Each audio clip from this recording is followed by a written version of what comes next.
Un izveidojās klasiska situācija, ko darīt ar naudu, ar tiem daudziem miljoniem, ko es saņēmu par savu kompāniju pārdošanu, un ko darīt ar brīvo laiku. Un kārtējo reizi es ieķēpājos pilnīgi jaunā jomā.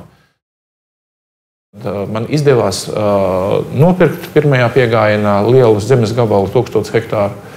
Un es esmu vēl par šiem gadiem iegādājis papildus. Es varu iežogot lielas platības un nodarboties ar dzīvnieku turēšanu viņiem dabiskajā vidē. Un tā es pavilkos uz to briežaudzēšanas lietu. Un man arī gribējās būt vislabākajam. Protams, es arī iesāku kā pilnīgs amatieris.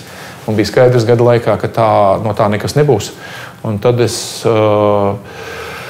aizbraucu uz pasaulē labāko vietu pie Bedfordas hercoga Anglijā. Viņam ir pasaulē labākie brieži. Viņa gaišība mani pieņēma, man bija saruna.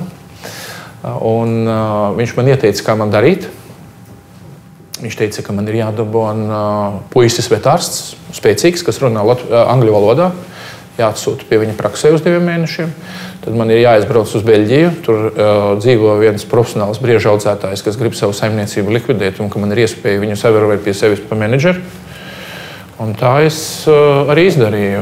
Un Ludo Brikmane kungs no Beļģijas 3 gadus dzīvoja pie manis Iršos un dabūja uz strīpas to savu mūža sapni, ko viņš Beļģijā realizēt nevarēja. Jo viņam pašam Beļģijā ir 8 hektāru zemes. Viņam vajadzēja to savu sapni Beļģijā uzdot, jo kaimiņš savus 2 hektārus nebija ar mieru pārdot. Ot, ja viņam būtu nevis 8 hektāri, bet 10, tad viņš vēl pats būtu Beļģijā cīnījies. Un viņš varēja realizēt pie manis to, ko Beļģijā nekad nevarēja realizēt. Mēs esam izveidojuši Eiropas Savienību lielāko staltbriežu ciltsdarba saimniecību. Mēs audzējam trofejas briežus.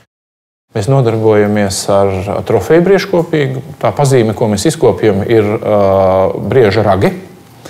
Un mums ir svarīgi, lai ragi būtu pēc iespējas dižanāki, kuplāki, lielāki, smagāki, garāki, žuburaināki. Un mēs pa desu tā, ko aiziet pie mums tikai ciltsdarba kļūdas, tie dzīvnieki, kas nav perspektīvi ciltsdarbam. Pārējie dzīvo daudzus gadus sugai piemērotos apstākļos.